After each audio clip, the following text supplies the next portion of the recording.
आज की क्लास में हम स्टडी करेंगे अबाउट क्वांटम नंबर्स, जो कि हमारे टेट के लिए बहुत ही इंपॉर्टेंट टॉपिक है और यहाँ से हर साल एक क्वेश्चन आने के पूरे चांसेस हमारे रहते हैं। इससे पहले कई प्रीवियस ईयर क्वेश्चंस में, प्रीवियस ईयर पेपर में ये क्वेश्चन आया भी हुआ है that is related to quantum number. तो इस वीडियो में हम कंप्लीट डिस्कस करेंगे अबाउट क्वांटम नंबर्स। ओके, तो सबसे पहले हमारे पास जो क्वांटम नंबर होते हैं वो क्या होते हैं, ठीक है। क्वांटम नंबर्स को हम यहाँ पर स्टडी करेंगे एक डेली लाइफ के एग्जांपल की हेल्प से, ठीक है। अब देखो, जैसे लेट अस सपोज हमें किसी पर्सन का एड्रेस हमें पता करना है, तो उसके लिए हमें क्या चाहिए, ठीक है। जैसे अगर हम यहाँ पे चंडीगढ़ की ही बात करें कि अगर हमें ये पता है कि कोई पर्सन, ठीक है, हमारे पास सेक्टर 32 में रहता है, ठीक है, फॉर एग्जाम्पल, तो क्या इतना ही जानना यहाँ पर इनफ होगा कि हमारे पास, ठीक है, वो सेक्टर 32 में रहता है, ठीक है। तो क्या उसका कंप्लीट एड्रेस आपको पता है, ठीक है, नहीं पता है ना। तो आपको क्या पता होना चाहिए, सेक्टर के बाद आपको पता होना चाहिए वो कौन से ब्लॉक में रहता है, ठीक है। आपको क्या पता होना चाहिए, वो कौन से ब्लॉक में। अब अगर आपको ब्लॉक पता चल गया, लेट अस सपोज, ठीक है, कि हमने कहा कि वो 32D में रहता है, ठीक है, वो D ब्लॉक में रहता है, तो तब भी क्या सफिशिएंट है इसका एड्रेस? तो उसका जो एड्रेस है वो अभी भी सफिशिएंट नहीं है ना। तो फिर इसका मतलब हमें क्या पता होना चाहिए, हमें पता होना चाहिए हाउस नंबर। हमें क्या पता होना चाहिए, हाउस नंबर। जब हमें हाउस नंबर भी पता होगा तो हमें क्या पता होगा, उस पर्सन का कंप्लीट एड्रेस। बिल्कुल वैसे ही सिमिलर वे में हमारे पास क्या होता है, वो यहाँ पर इलेक्ट्रॉन का एड्रेस, ठीक है। अब इलेक्ट्रॉन कहाँ पे रहता है, इलेक्ट्रॉन का एड्रेस कहाँ होगा, एटम में फाइंड आउट करेंगे, ठीक है। तो उसके लिए आपको क्या पता होना चाहिए, इलेक्ट्रॉन के एड्रेस के लिए हमें पहले पता होना चाहिए कि वो कौन सी शेल में है। फिर शेल के अंदर फर्दर क्या होती है, सब शेल्स होती है। फिर हमें पता होना चाहिए कि वो कौन सी सब शेल में है, और फिर हमें पता होना चाहिए वो कौन से यहाँ पर ऑर्बिटल में प्रेजेंट है, ठीक है। जैसे हमारे पास सेक्टर के अंदर क्या होते हैं, फर्दर ब्लॉक्स, और ब्लॉक के अंदर क्या होते हैं, फर्दर हाउसेस। तो वैसे ही शेल के अंदर क्या होती है, डिफरेंट सब शेल, और सब शेल के अंदर फर्दर क्या होते हैं, ऑर्बिटल्स, ठीक है। तो इन तीनों चीजों को हमारे पास किसने बताया था, क्वांटम नंबर की हेल्प से हम ये फाइंड आउट करते हैं, और ठीक है, तभी हमें क्या पता चलता है, कंप्लीट एड्रेस ऑफ इलेक्ट्रॉन। तो क्वांटम नंबर्स को हम कैसे डिफाइन करेंगे, quantum numbers are those numbers by the help of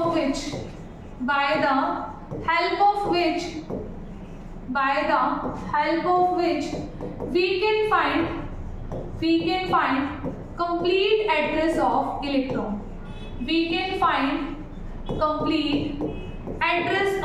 electron. ठीक है, हमें कंप्लीट एड्रेस पता चल जाता है किसका, इलेक्ट्रॉन का। वो हमारे पास क्या होंगे, क्वांटम नंबर्स होंगे, ठीक है।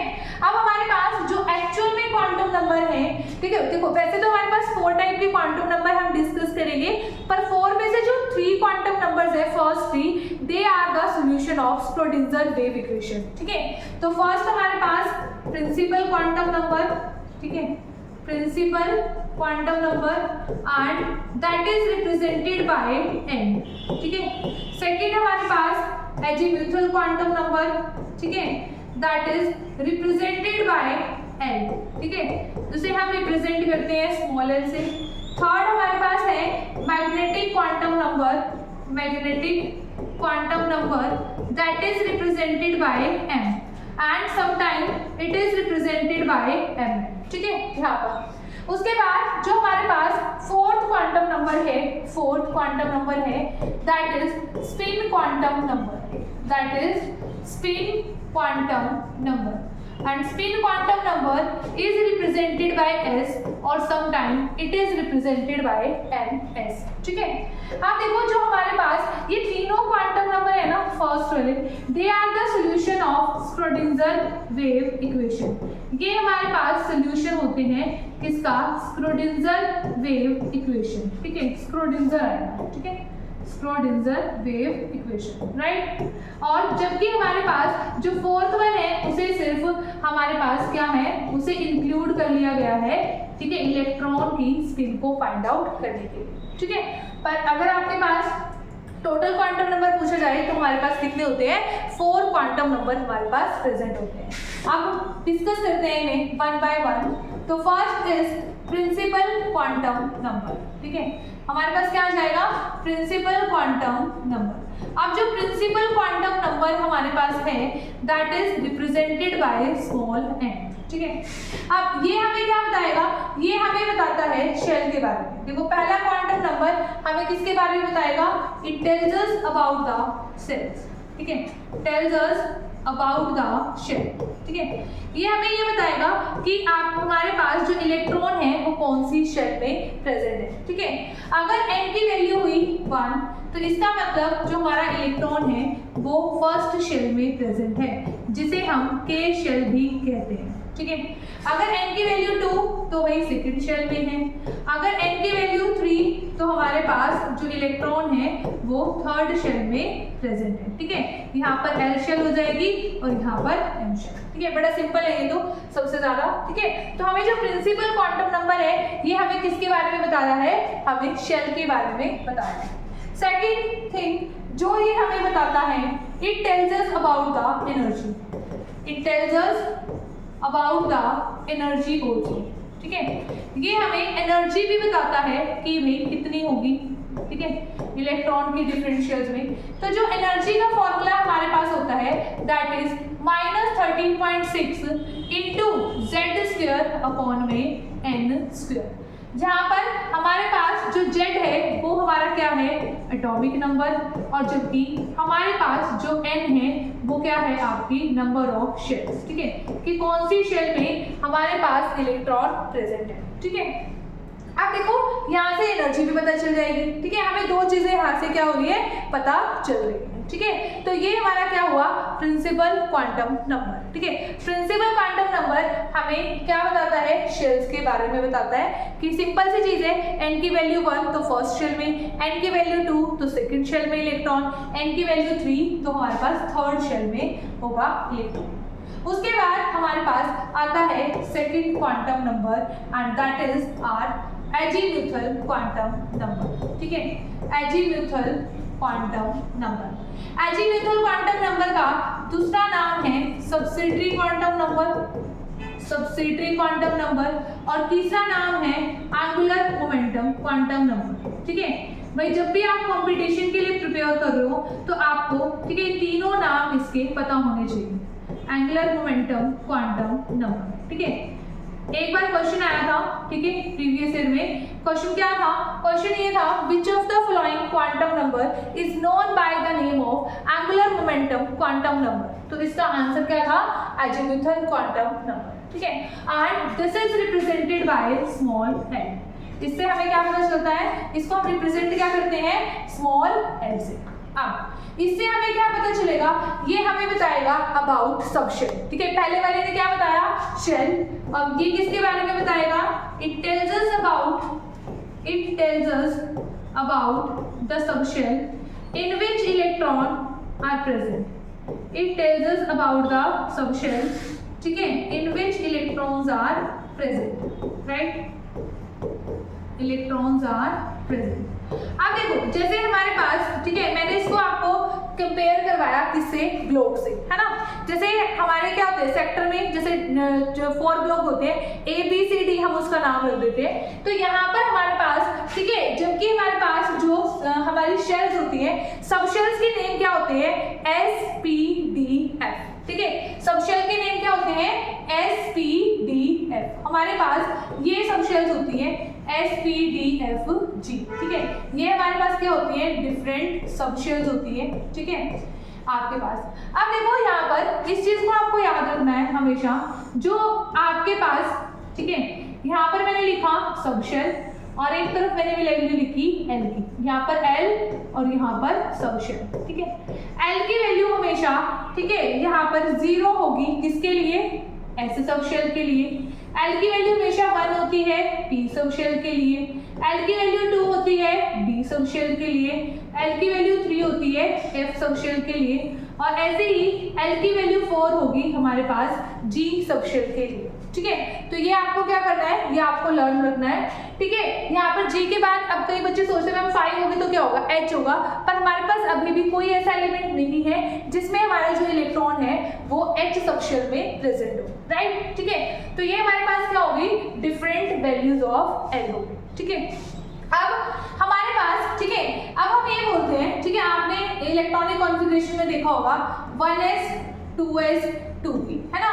क्या आप 1p लिखते हो बीच में, नहीं लिखते ना 1p, तो 1p क्यों नहीं लिखते, तो हमें यहाँ पर ये एजीमुथल क्वांटम नंबर ही बताता है कि जो 1p सबशेल है दैट विल नॉट एग्जिस्ट, ये एग्जिस्ट नहीं करती। ऐसे ही क्या कभी आपने 2d देखा है, 2d एग्जिस्ट नहीं करता, है ना। उसके बाद 3s 3p 3d आप ऐसे लिखते हो, ठीक है, 3d एग्जिस्ट करता है पर 2d एग्जिस्ट नहीं करता। ऐसे ही सिमिलरली 3f भी एग्जिस्ट नहीं करता। तो इन सभी के आंसर्स हमें कहां से मिलते हैं, from the azimuthal quantum number. ठीक है, अब देखो एजीमुथल क्वांटम नंबर से कैसे हमें इसके आंसर मिलेंगे। ठीक है, L की value L is given by 0 to n-1। The value of L is given by 0 to n-1। ध्यान से समझना, ठीक है। If n is equal to 1, अगर n की वैल्यू 1 है तो L की वैल्यू क्या होगी, 0 to 1-1 मीन्स 0 to 0, माइनस है ना, ये 0 to 0 का मतलब क्या है, ओनली 0। ठीक है, और 0 वैल्यू मैंने आपको अभी बताई ये किसके लिए होती है, फॉर S सबशेल के लिए, for S। It means only first shell के अंदर कौन सी सबशेल प्रेजेंट है, S। मीन्स 1s एग्जिस्ट करेगा, 1p एग्जिस्ट कर ही नहीं रहा, है ना। फर्स्ट शेल के लिए क्या L की वैल्यू 1 आई, नहीं आई, तो इसका मतलब ओनली 1s विल एग्जिस्ट। ठीक है, उसके बाद अगर मेरे पास हम यहाँ पर वैल्यू रखते if n is equal to 2, ठीक है, तो L की वैल्यू क्या आएगी, 0 to 2-1, that is 0 to 1। 0 to 1 का मतलब 0,1। 0 वैल्यू किसके लिए होती है, S के लिए, और 1 वैल्यू किसके लिए होती है, P के लिए। इट मीन्स 2s भी एग्जिस्ट करेगा और 2p भी एग्जिस्ट करेगा। ठीक है, क्या एग्जिस्ट करेगा, 2s भी एग्जिस्ट करेगा और 2p भी हमारे पास एग्जिस्ट करेगा। उसके बाद नेक्स्ट अगर हम ले n की value 3, if n is equal to 3, तो हमारे पास L की वैल्यू क्या आ रही है, 0 to 2। ठीक है, 0 to 3-1 आएगा ना, 0 1 2। 0 किसके लिए, S के लिए, 1 P के लिए और 2 के लिए D। तो it means 3s 3p 3d will exist, है ना। ऐसे ही सिमिलरली फॉर 4 के लिए अगर n की वैल्यू 4 होगी तो हमारे पास L की वैल्यू कहां से कहां एग्जिस्ट करेगी, 0 to 3 तक एग्जिस्ट करेगी। इट मीन्स हमारे पास S P D F यहाँ पर 4 सबशेल एग्जिस्ट करेंगी, 4s 4p 4d 4f। ठीक है, अगर आप ध्यान से देखो यहाँ पर कि हमारे पास क्या कंक्लूजन निकल रहा है। देखो अगर फर्स्ट शेल है n की वैल्यू क्या थी, 1, ओनली एक ही सबशेल एग्जिस्ट करेगी। अगर n की वैल्यू है 2, कितनी सबशेल एग्जिस्ट करेगी, 2। ठीक है, अगर हमारे पास n की वैल्यू क्या है, 3, तो कितनी सबशेल एग्जिस्ट करेगी, 3। अगर n की वैल्यू हमारे पास 4 है तो यहाँ पर कितनी सबशेल एग्जिस्ट करेगी, 4। ठीक है, ऐसे ही अगर n की वैल्यू 5 होगी, आप ऐसे ही लिख सकते हो इसको बिना कैलकुलेट किए, n की वैल्यू 5 होगी तो 5 सबशेल एग्जिस्ट करेंगी, 5s 5p 5d 5f and 5g। ठीक है, अब क्वेश्चन कैसे पूछा जा सकता है, यहाँ पर ध्यान से देखो। क्वेश्चन जैसे आपसे पूछ लिया which of the following subshell doesn't exist, which of the following subshell doesn't exist. ठीक है, कौन सी सबशेल इसमें से एग्जिस्ट नहीं करेगी। ठीक है, आपके पास जैसे यहाँ पर ऑप्शंस है, ठीक है, आपको दे दिया 1s, आपको दे दिया 2p, आपको फिर आगे लिख दिया 3f और फिर आपके सामने लिख दिया 4s। अब खुद देखो 1s 1 के लिए 1 है, फर्स्ट शेल है, तो उसमें एक ही सबशेल होती है, वो 1s होती है, बिल्कुल ठीक है, ये तो एग्जिस्ट करेगी। 2p भी एग्जिस्ट करेगी। अब देखो 3f एग्जिस्ट करेगी, नहीं करेगी, क्योंकि थर्ड शेल के लिए 3 सबशेल एग्जिस्ट करती है, 3s 3p 3d, तो 3f तो आया ही नहीं, तो इसका मतलब आपका आंसर क्या हो जाएगा, ऑप्शन सी। ठीक है, तो ऐसे क्वेश्चन आएंगे हमारे पास कहाँ, किससे रिलेटेड, एजीम्यूथल क्वांटम नंबर से रिलेटेड। अब दूसरा रीजन, एक पॉइंट इसमें सुनो, एजीम्यूथल क्वांटम नंबर को हम एंगुलर मोमेंटम क्वांटम नंबर भी क्यों कहते हैं, क्योंकि जो हमारे पास एंगुलर मोमेंटम कैलकुलेट करने का फॉर्मूला होता है दैट इज गिवन बाय, ठीक है, एंगुलर मोमेंटम का जो फॉर्मूला होगा that is square root of L into L plus 1 into H upon में 2 पाई, ठीक है। तो यहाँ पर L इन्वॉल्व है ना, तो मतलब इसलिए हम क्या बोलते हैं कि एंगुलर मोमेंटम को निकालने के लिए हमें L की वैल्यू की जरूरत पड़ती है, और इसलिए हम क्या बोलते हैं कि जो हमारे पास एजीम्यूथल क्वांटम नंबर है इसे हम किस नाम से जानते हैं, by the name of angular momentum quantum number, ठीक है। तो ये क्वेश्चन बड़ा इंपॉर्टेंट क्वेश्चन है, ठीक है, जो यूजुअली पूछ लिया जाता है एग्जाम में, ठीक है।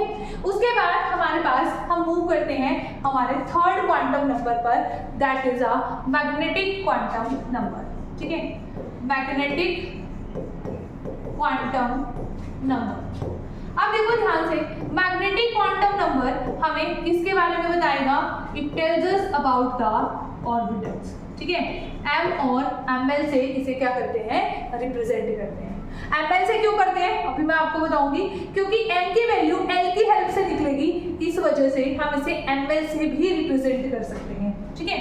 अब फर्स्ट पॉइंट इसमें लिखो, it tells us about the orbitals, it tells us about the orbitals, ठीक है। ये हमें किसके बारे में बताता है, ये हमें बताता है ऑर्बिटल्स के बारे में, कि भाई एक सबशेल के अंदर, जैसे हम ये बोलते हैं ना, ठीक है, हमारे पास ब्लॉक है A B C D, A block में मैंने कहा कि सपोज करो 100 हाउसेज है, ठीक है, तो ठीक है, B ब्लॉक में मैंने कहा कि 105 हाउसेज है, C में हमारे पास कितने 110 हाउसेज है, ऐसे मैंने मान लिया, ठीक है। तो यहाँ पर भी हमारे पास जो S P D F जो होंगी सबशेल्स, उनमें भी अलग अलग क्या होंगे, ऑर्बिटल्स होंगे।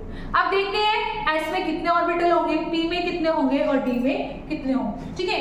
तो यहाँ पर value of M is given by, ठीक है, जो हमारे पास M की वैल्यू होती है that is given by -L2 plus N, ठीक है, -L2 प्लस N, ठीक है। तो हमने पहले लिखा for S subshell, for S subshell, ऐसे सबशेल के लिए मेरे पास जो L की वैल्यू होती है वो क्या होती है, 0, तो M की वैल्यू कितनी आ जाएगी, -0 प्लस 0, राइट। तो -0 to +0 का मतलब क्या है, 0, तो मतलब कितनी वैल्यू आई, ओनली 1 वैल्यू मेरे पास आई है, यहाँ पर ओनली 1 वैल्यू विल एग्जिस्ट। अब 1 वैल्यू का मतलब है ओनली 1 ऑर्बिटल विल एग्जिस्ट, ठीक है। तो ऐसे सबशेल में कितने ऑर्बिटल्स प्रेजेंट होंगे, हमारे पास only 1 orbital will present in S subshell, ठीक है। उसके बाद हम बात करेंगे P सबशेल की, P सबशेल की। फॉर P सबशेल के लिए हमारे पास L की वैल्यू क्या होती है, 1। अगर मेरे पास L की वैल्यू 1 है तो M की वैल्यू कहां से कहां एग्जिस्ट करेगी, -1 2 प्लस 1, -1 0 प्लस 1, ठीक है। तो हमारे पास यहाँ पर कितनी वैल्यूज आ गई, 3 वैल्यूज हमारे पास आ गई हैं। तो 3 वैल्यूज का मतलब हमारे पास है यहाँ पर 3 ऑर्बिटल एग्जिस्ट करेंगे, ठीक है। तो P सबशेल में यूजुअली हम कितने ऑर्बिटल ड्रॉ करते हैं, 3 ऑर्बिटल्स, ठीक है। तो यहाँ पर ये आ जाएगी और इनकी M की वैल्यूज क्या होंगी, -1 0 प्लस 1, ठीक है। ये हमारी वैल्यूज रहेंगी किसकी, हमारे पास मैग्नेटिक क्वांटम नंबर की, ओके।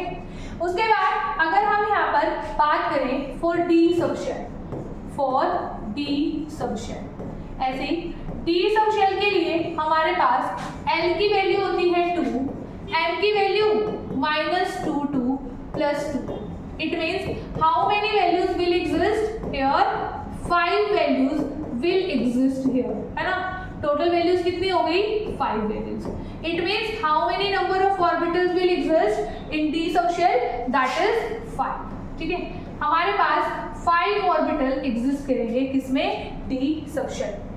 उसके बाद ऐसे ही similarly for F subshell, F subshell में हमारे पास कितने ऑर्बिटल एग्जिस्ट करेंगे हमारे पास 7, ठीक है, क्योंकि m की वैल्यू हमारे पास कितनी आ जाएगी -32 + 3, राइट, ठीक है। यहाँ पर m की वैल्यू -32 + 3 और टोटल कितनी वैल्यू आ जाएगी 7 वैल्यूज, ठीक है। मैं डायरेक्ट लिख रही हूँ, आई थिंक सो आपको ये अब समझ में आ गया होगा।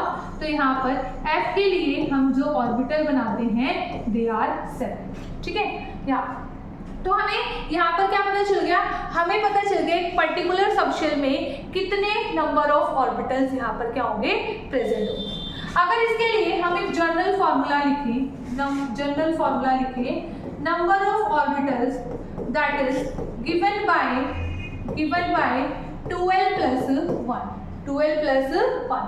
अब आप खुद से देख सकते हो कि अगर आपने L की वैल्यू 0 पुट करी तो आपके पास आंसर कितना आएगा 1 आएगा, तो that is for S orbital. फिर P के लिए L की वैल्यू 1 पुट करी तो आंसर कितना आएगा 3 आएगा।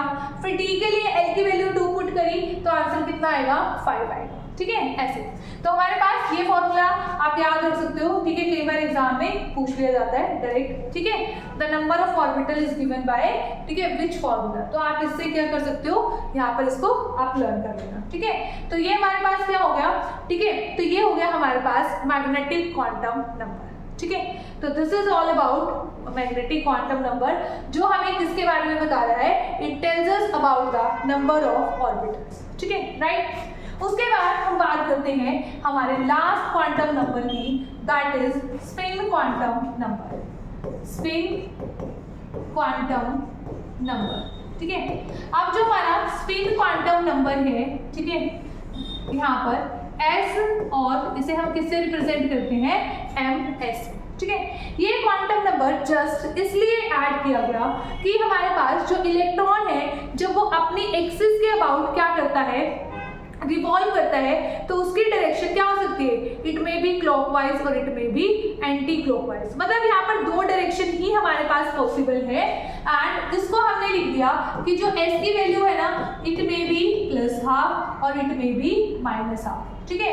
तो यहाँ पर +½ की वैल्यू हो सकती है और -½ भी हो सकती है। जैसे फॉर एग्जांपल एक ऑर्बिटल में हमारे पास ये 2 इलेक्ट्रॉन है, अगर हमने ये कहा कि इसके लिए s की वैल्यू +½ है, तो इसके लिए s की वैल्यू कितनी हो जाएगी, -½ हो जाएगी।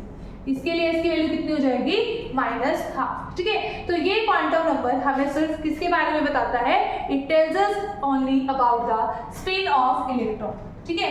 ये हमें किसके बारे में बताता है, it tells us about the spin off electron only, ठीक है, द स्पिन ऑफ इलेक्ट्रॉन, ठीक है, अबाउट इट्स एक्सिस, ठीक है। यहाँ तो ये हमारे पास कंप्लीट हो गए क्वांटम नंबर, ठीक है। अब यहाँ पर हम कुछ क्वेश्चन डिस्कस करते हैं। यहाँ पर क्वेश्चन कैसे हमारे पास पूछे जाएंगे, ठीक है। जैसे मैंने लिखा which of the following set of quantum number, ठीक है, exist, which of the following set of quantum number exist, quantum number exist, ठीक है। जो एग्जिस्ट करेगा उसके लिए यस लिख देंगे, ठीक है, और जो एग्जिस्ट नहीं करेगा उसके लिए हम क्या लिख देंगे, नो लिख देंगे, ठीक है। हमारे पास लेट अस सपोज मैंने फर्स्ट आपको दिया n = 4, l = 2, m = 0 and s = +½ ठीक है। सेकेंड मैंने लिखा n = 2, l = 3, m = 1, l = -½ फिर लिखा हमने n = 2, l = 1, ठीक है, m = -1 and s these are s values, ठीक है, these are the values of s, ठीक है, s is +1, ठीक है। हमें ये देखना है कि क्या ये सेट जो क्वांटम नंबर के हैं वो एग्जिस्ट करते हैं या नहीं करते। अब ध्यान से देखो, यहाँ पर आपको ऐसे चेक करना है कि जैसे n की वैल्यू 4 है, ठीक है, n की वैल्यू 4 के लिए l की कौन कौन सी वैल्यू एग्जिस्ट करती है, ठीक है। देखो हमने यहाँ पर ऐसे लिखा था, ठीक है, value of l is given by 0 to n-1, ठीक है। अगर n की वैल्यू 4 है तो मेरे पास l की कहां से कहां तक वैल्यू एग्जिस्ट करेगी, 0 से लेकर 3 तक, ठीक है। अब ऐसे सीधा याद करना कि भाई अगर n की वैल्यू 4 है तो मतलब उससे एक कम कर दो 3, मतलब 3 तक वैल्यू क्या करेगी, एग्जिस्ट 0 एग्जिस्ट करेगा, 1 2 3 मतलब ऑल वैल्यूज विल एग्जिस्ट। और यहाँ पर आपको क्या गिवन है, l is equal to 2, it means ये क्या करेगी, एग्जिस्ट करेगी। यस, ठीक है, तो ये तो ठीक है। फिर l की वैल्यू 2 के लिए m की वैल्यू 0। अब देखो m की वैल्यू क्या होती है, -L2 प्लस l। अगर मेरे पास l की वैल्यू 2 है तो मेरे पास m की वैल्यू कहाँ से लेकर कहाँ तक एग्जिस्ट करेगी, -2 से लेकर +2 तक। अब 0 तो -2 से +2 के बीच में ही आता है ना, तो वही आप ऐसे लिखोगे -2 -1 0 +1 +2, ठीक है, तो ये भी एग्जिस्ट आपकी करेगी, बिल्कुल ठीक है। अब s की वैल्यू तो 2 ही होती है, इसमें तो कुछ देखने वाली बात ही नहीं है, +½ या -½ यहाँ पर +½ गिवन है, इसका मतलब ये भी एग्जिस्ट करेगी। तो सारी वैल्यूज एग्जिस्ट कर सकती है, तो आंसर हो जाएगा यस, ठीक है। उसके बाद आप नेक्स्ट पार्ट देखो, ठीक है, n is equal to 2, n is equal to 2 के लिए क्या हमारे पास 3 वैल्यू आ सकती है। आपको देखो l की वैल्यू हमारे पास क्या है, l की वैल्यू हमारे पास है 0 to n-1, ठीक है, 0 to n-1। इसका मतलब मैंने आपको देखो पहले बताया, n की वैल्यू 2 के लिए l की कहाँ तक वैल्यू आएगी, 1 तक, एक कम कर दो, है ना, मतलब 0 and 1 are possible value for l for n is equal to 2। तो l is equal to 3 exist कर सकता है, नहीं कर सकता। अब देखो n इज इक्वल टू 2 के लिए l हमारा 3 हो ही नहीं सकता, तो यहीं पर क्रॉस आ गया, तो इसको आगे देखने की जरूरत ही नहीं है। It means this set of quantum number is not allowed, right. उसके बाद थर्ड यहाँ पर देखो n इज इक्वल टू 2 के लिए l is equal to 1 exist करेगा, बिल्कुल करेगा भाई, ठीक है। यहाँ पर n की वैल्यू 2 -1, तो 0 to 1 होगी ना, 0 to 1 का मतलब 0 and 1 पॉसिबल वैल्यूज है। अब l इज इक्वल टू 1 के लिए m-1 बिल्कुल एग्जिस्ट करेगा, ठीक है, -1 2 +1 है ना, तो -1 0 +1, तो l की वैल्यू 1 है तो n की वैल्यू -1 भी पॉसिबल वैल्यू है, ये भी पॉसिबल, ठीक है, ये भी पॉसिबल। पर ये बताओ क्या s is equal to +1 exist करता है, नहीं करता, क्योंकि s की सिर्फ 2 पॉसिबल वैल्यू होती है, कौन कौन सी, -½ and +½। It means this set of quantum number is not allowed, ठीक है, तो ये हमारे पास अलाउड नहीं है, ठीक है। तो इस तरीके से हम क्या आइडेंटिफाई करते हैं, हम आइडेंटिफाई करते हैं क्या हमारे पास, that is the quantum number, ठीक है। अगर मैं आप पे सिंपल एग्जांपल ऐसे लिख देती हूँ, ठीक है, 1s के लिए मुझे बताओ n की वैल्यू क्या है 1, l की वैल्यू क्या है यहाँ पर 0, ठीक है। आप इस तरीके से क्या कर सकते हो, आंसर इसका कर सकते हो। ओके स्टूडेंट्स, तो हमारे पास तो ये था, this is all about quantum numbers, ठीक है, और ये बहुत ही इंपॉर्टेंट आपका टॉपिक है, ठीक है, for specially for TET exam. Okay students, तो मिलते हैं नेक्स्ट क्लास में।